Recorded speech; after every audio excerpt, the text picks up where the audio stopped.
Good morning. The story today is Snapsy the Alligator Did Not Ask to Be in This Book. Oh, it's by Julie Falatko and pictures by Tim Miller. Snapsy the Alligator wasn't feeling like himself.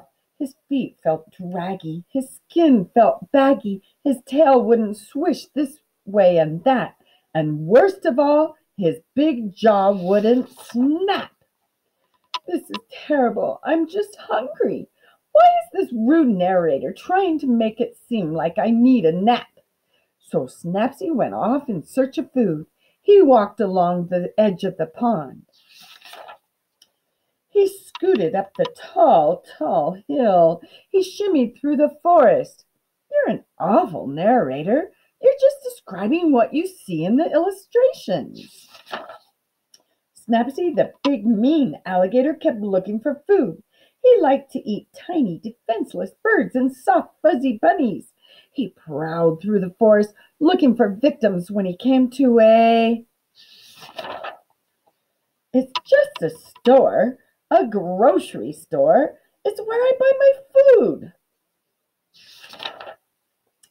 While loading his cart with pudding, peanut butter, pita bread, and popcorn. Yes, Snapsy the alligator was particularly fond of a certain letter of the alphabet. I don't only eat food that starts with the letter P. You don't have to make it seem like I only buy storybook food. I'm also buying cheddar, apples, pretzels, pasta, and pears. Aha! It's just a coincidence.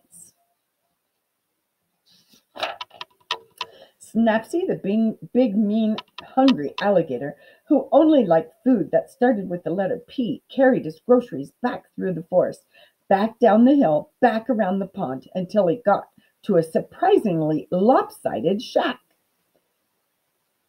Oh, you are really cheesing me off.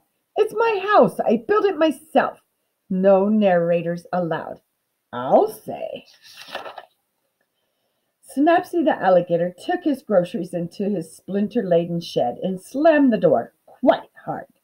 He was inside, still inside. What was he doing in there? Was he making crafty plans? Was he roasting innocent forest creatures that he already had stored in his freezer? Had he fallen asleep?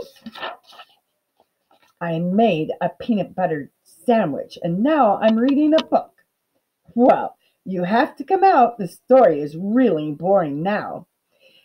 If you must know, I'm planning a party.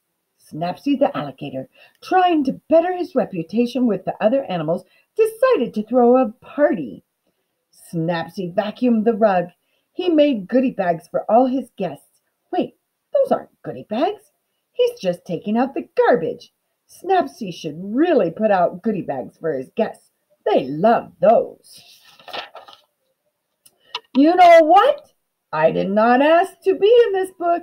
I was just having a normal day, and suddenly you were talking about what I was doing. So I'm throwing a party to make things more interesting. I hope you're happy. Now I just want you to buzz off. Thank you. Oh, go ahead. I can hear you breathing. Snapsy's party was shaping up to be quite a festive event. Colorful streamers hung from the ceiling. There were cubes of cheese and a bowl of punch. Some kind of danceable music was playing. Then Snapsy's friends started to arrive. They were laughing and dancing. They were hungry or thirsty. They looked like they were having a really good time. Yes, a fine time indeed. Oh, all right, you could come in. Oh my gosh, me, the humble narrator? Well, I don't know. Let me check my calendar. I suppose I could come in for an hour or two. Someone has to demonstrate proper dance steps. All the important guests had finally arrived, and while Snapsy's sharp teeth were still glinting menacingly, he was actually a lovely host.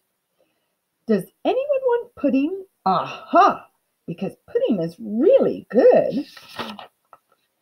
And we all ate pudding and did the chicken dance. We were really looking forward to Snapsy throwing parties like this every week.